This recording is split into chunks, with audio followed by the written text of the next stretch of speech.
आपको अपने संविधान पर गर्व होना चाहिए। पड़ोसियों की हालत देखिए, बांग्लादेश की हालत देखिए, नेपाल की हालत देखिए और तब महसूस करिए क्या आपको अपने संविधान पर गर्व महसूस नहीं होता। सलाम नमस्ते, मेरा नाम फरीन अंसारी है और ये खबर आप मेरे official channel Fareen Ansari official पर देख रहे हैं। दोस्तों, ये बात जो मैंने आपको बताई, ये खुद सुप्रीम कोर्ट के चीफ जस्टिस BR गवई ने एक कोर्ट में सुनवाई के दौरान एक केस पर कही। दोस्तों, सुप्रीम कोर्ट के जस्टिस BR गवई ने नेपाल और बांग्लादेश का जिक्र करते हुए, वहां के हालात का जिक्र करते हुए अपने देश के संविधान पर गर्व करने की बात कही है। सबसे पहले आपको बताऊं कि नेपाल के हालात जो हैं वो इस वक्त बेहद गंभीर है। हर जगह इसी की चर्चा हो रही है। आप इन तमाम तस्वीरों में देखिए कि किस तरीके से आंदोलन जो है चरम पर पहुंच गया, सरकार गिरने की नौबत आ गई। जो देश के प्रधानमंत्री हैं उन्हें इस्तीफा देना पड़ा, गृह मंत्री को दौड़ा दौड़ा के मारा जा रहा है, जनता जो है सड़कों पर उतरी है, बेहाल है और हर जगह तोड़फोड़, आगजनी यही हो रहा है। और वजह यही है कि सरकार जनता की आवाज को नजरअंदाज कर रही थी। जो कानून था वो जनता की आवाज को दबाने की कोशिश कर रहा था और उसका रिएक्शन ये हुआ कि जनता सड़कों पर उतर आई अपनी मांगों को लेकर, भ्रष्टाचार के खिलाफ, परिवारवाद के खिलाफ। सरकार अब गिर चुकी है और हालत बेहद गंभीर हो चुकी है। ऐसे में दोस्तों, अब हमारे देश के साथ साथ तमाम दुनिया में नेपाल को लेकर चर्चा हो रही है। इससे पहले बांग्लादेश में भी ऐसी स्थिति पैदा हुई थी कि बांग्लादेश के प्रधानमंत्री को भी देश छोड़कर भागना पड़ा था। तमाम जो बांग्लादेश के नेता थे उनको रिजाइन करना पड़ा था और जनता सड़कों पर उतर के बहुत ज्यादा हिंसक हो गई थी।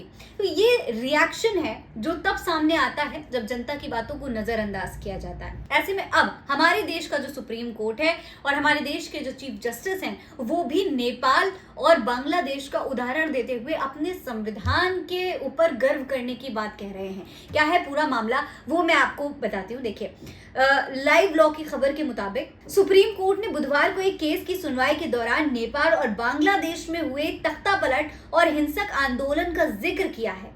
अदालत ने कहा है कि हमें अपने संविधान पर गर्व है। आप देखिए कि पड़ोसी देशों नेपाल और बांग्लादेश में कैसे हालात हैं। सुप्रीम कोर्ट के चीफ जस्टिस BR गवई ने यह टिप्पणी राज्यपालों और राष्ट्रपति के लिए बिल पास करने पर टाइमलाइन तय किए जाने को लेकर की। इस मामले में राष्ट्रपति की ओर से रेफरेंस दाखिल किया गया है जिस पर सुप्रीम कोर्ट में सुनवाई चल रही है और कई दिनों से लंबी बहस चल रही है। तो ये पूरा मामला था और इस सुनवाई के दौरान सुप्रीम कोर्ट ने संविधान का हवाला दिया, कहा कि भाई हमें अपने संविधान पर गर्व है। हमारे संविधान ने हमारे लिए ऐसे कानून बनाए, ऐसे चीजें दी, हमें इतना हक दिया, इतना लोकतंत्र दिया कि हम अपनी बात को बोल सकते हैं, हम अपनी आवाज बुलंद कर सकते हैं और सरकार को इसी संविधान के बल पर बना भी सकते हैं और गिरा भी सकते हैं। इसीलिए हमें अपने संविधान पर गर्व करना चाहिए। ये बात सुप्रीम कोर्ट में भी आज कही गई। इसके अलावा इस खबर में यह भी लिखा है कि आज एक बार फिर से इस मामले में दिलचस्प बहस देखने को मिली है। सॉलिसिटर जनरल तुषार मेहता ने राज्यपालों की ओर से विधेयक रोके जाने की जानकारी दी, तो वहीं कपिल सिब्बल ने कहा कि 2014 के बाद ऐसे मामले बढ़ गए हैं और उससे पहले ऐसा होता ही नहीं था। इस पर सॉलिसिटर जनरल तुषार मेहता ने कहा कि मैं तो आपकी सरकार की भी तारीफ कर रहा हूं। 1970 के बाद से अब तक डेटा मैंने पेश किए हैं।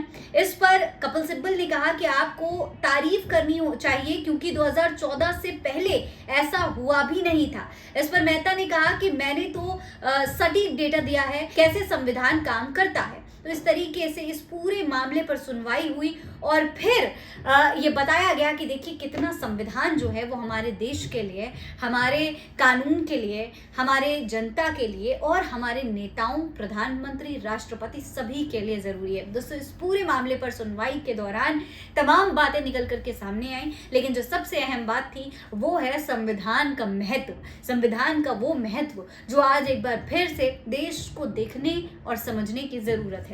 इस पर आप क्या कहेंगे कमेंट बॉक्स में लिखकर हमें जरूर बताइएगा। जय हिंद, जय भारत।